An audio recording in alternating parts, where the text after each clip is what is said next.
एक देश एक निवडणूक अर्थात वन नेशन वन इलेक्शन हे विधेयक आज संसदेत मांडलं जाणार आहे। केंद्रीय कायदेमंत्री अर्जुन राम मेघवाल हे विधेयक मांडतील। भाजपच्या सर्व खासदारांना अधिवेशनात उपस्थित राहण्यासाठी व्हीप सुद्धा जारी करण्यात आलं। आज दुपारी अगदी काही वेळात लोकसभेत हे विधेयक मांडलं जाणार आहे। तर संसदेत इंडिया आघाडीच्या भूमिकेकडे लक्ष असणार आहे। जोरदार विरोध होण्याची सुद्धा शक्यता आहे।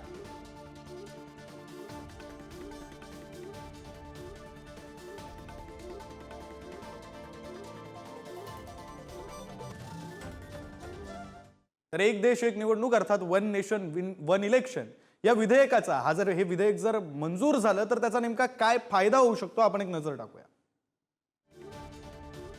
देशात सतत होत राहणाऱ्या निवडणुका या एकाच वेळी होतील।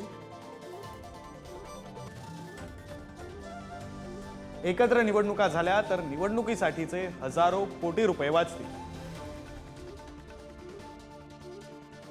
वारंवार लागणाऱ्या आचारसंहितेमुळे विकास कार्य ठप्प होणं थांबेल।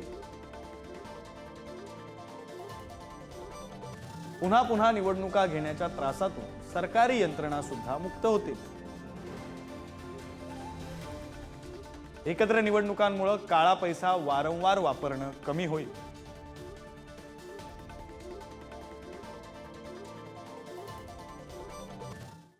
तर हे विधेयक मंजूर झालं तर नेमका काय तोटा उद्भवू शकतो आपण ते सुद्धा पाहूया। केंद्रातील सत्ताधाऱ्यांना अनुकूल वातावरण असेल तेव्हाच निवडणुका होतील।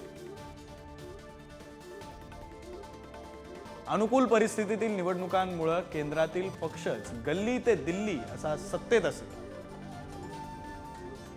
राष्ट्रीय आणि प्रादेशिक पक्षांमधील मतभेद आणखी वाढण्याचा धोका संभवतो।